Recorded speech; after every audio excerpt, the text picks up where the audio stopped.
these cars were designated to government officials because they could use them, give feedback to us, to the government as well, on how reliable, how efficient these products were. We got tremendously positive feedback by anybody who using it. It's time to go mainstream. It's time to actually introduce a product not just for a select set of government officials. It's about 1/10 the cost of driving a petrol car and just about 20% higher in price.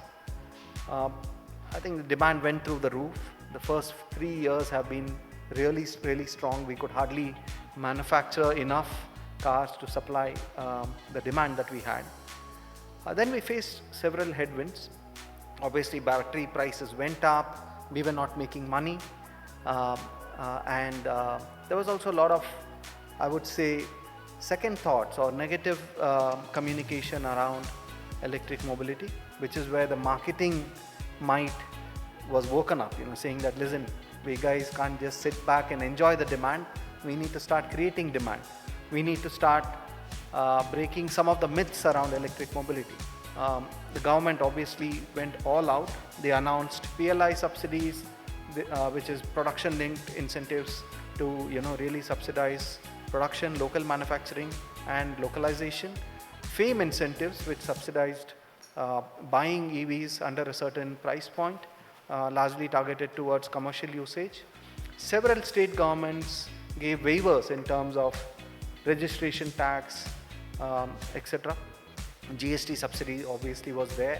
So really, government was doing everything it could, but a lot was required for us as a manufacturer to drive it. We had Tata Power, probably the second largest power distribution company in the country.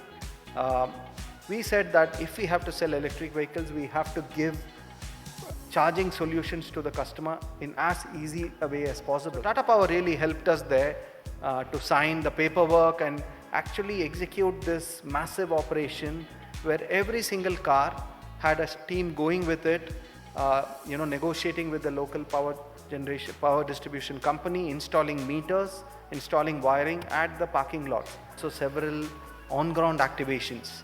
I would say today that after 5 years, we would have covered probably 70% of every single apartment complex across the country in terms of displaying our EVs, in terms of educating customers on the benefits, and also breaking the myth.